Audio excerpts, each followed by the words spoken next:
రేపు ప్రకృతి వైపరీత్యాలు వచ్చినా భూకంపాలు వచ్చినా అన్ని థర్మల్ స్టేషన్స్ ఒక దగ్గర ఉన్నాయనుకో, ఏదైనా తేడా వస్తే రాష్ట్రం మొత్తం అంధకారం కాదా? ఒక బ్యాలెన్స్ ఉండాలి అని ఆలోచించింది. ముఖ్యంగా fly ash is a big issue. Fly ash consumption లేకపోతే అది పెద్ద ఎన్విరాన్మెంటల్ ఇష్యూగా మారుతుంది. ఫ్లై యాష్ని ఎవరు వాడతారు? సిమెంట్ ఫ్యాక్టరీలు వాడతాయి.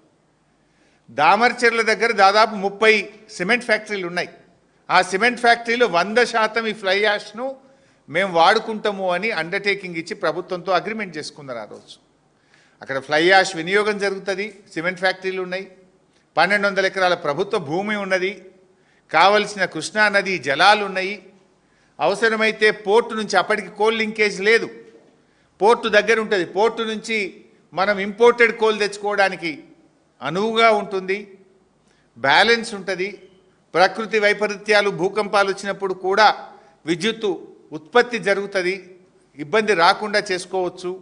అన్నీ ఆలోచించి ఆనాడు బీఆర్ఎస్ ప్రభుత్వం యాదాద్రి థర్మల్ పవర్ ప్లాంట్ను కట్టింది. ఆనాడు ఇదే కోమటిరెడ్డి గారు ఏమన్నారు? మేము రాగానే యాదాద్రిని మూసేస్తాం, వద్దు యాదాద్రి మాకు తాళం వేస్తా అన్నాడు. మరి నిన్న క్యాబినెట్లోనేమో తాళాలు కొడుతుండ్రు. మళ్ళీ ఇప్పుడు ఎందుకు పెడుతున్నావు? మరి 2400 థర్మల్ మెగావాట్ పవర్ ప్లాంట్ ఎందుకు ఒప్పుకున్నావు వెంకటరెడ్డి గారు? మరి నువ్వు ఇది అంత కాలుష్యం మా మెడ మీద వేస్తారా అన్నారు. మరి ఇప్పుడు మళ్ళీ ఎందుకు కడుతున్నావు? మరి కాలుష్యం ఉంటే ఆనాడు అపోజిషన్లో ఉన్నాం కనుక ఏదన్నా మాట్లాడచ్చు. గవర్నమెంట్ల కోసం రాగానే పెదవులు మూతపడతాయి. అంటే ఇలా కాంగ్రెస్ వాళ్ళ అడ్డగోలు వ్యవహారాలు ప్రజలకు అర్థమవుతూ ఉన్నాయి. వీళ్ళ తప్పుడు కూతలు, తప్పుడు విధానాలు, ప్రతిపక్షంలో ఒక మాట, అధికారంలో ఒక మాట, వీళ్ళ విధానాలన్నీ కూడా ఈరోజు ప్రజలు అర్థం చేసుకుంటూ ఉన్నారు. మరి ఆనాడు యాదాద్రి మేము రాగానే మూసేస్తాం, తాళం వేస్తాం, కట్టనీయం అన్నోళ్ళు ఇప్పుడు పోయి రిబ్బన్లు కత్తిరిస్తారు. పోటీ పడి కొబ్బరికాయలు కొడుతుండ్రు. వెంకటరెడ్డి గారు ఉరుకురికి కొబ్బరికాయలు కొడుతుండ్రు. మరి ఆనాడు ఏమన్నావు? మరి కొబ్బరికాయలు కొట్టేటప్పుడైనా యాదికి వస్తలేదు. నేను ఆనాడు తాళం వేస్తా అన్నా, దీన్ని మూసేస్తా అన్నా, ఎట్లా కొబ్బరికాయ కొట్టాలి? జ్వరం వచ్చిందని ఇంట్లోనే వాడుకోవచ్చు కదా సపరేట్గా. అంటే గంత నిస్సిగ్గుగా వ్యవహరిస్తూ ఉంది కాంగ్రెస్ పార్టీ.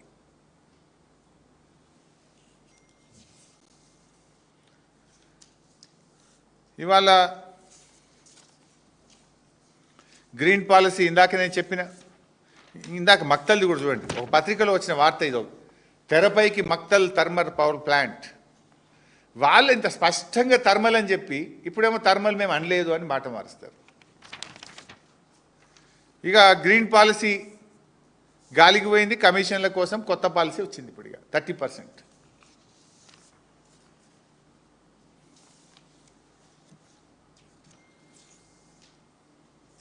ఇంకోటి, విద్యుత్ శాఖలో ఈరోజు చాలా బాధ కలిగే అంశం ఏంటంటే మొత్తం ఆంధ్ర అధికారులతో నింపేస్తున్నారు.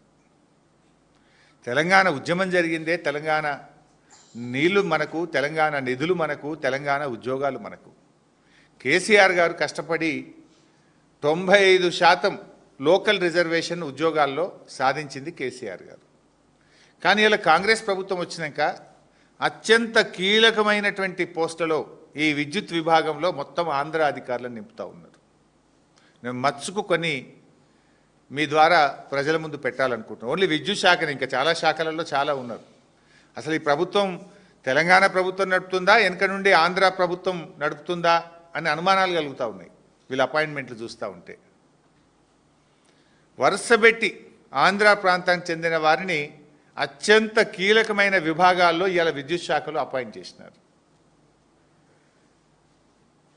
ఇవాళ జెన్కో డైరెక్టర్, ఎంతోమంది అనుభవం ఉన్న వాళ్ళు తెలంగాణ బిడ్డలు ఉన్నారు.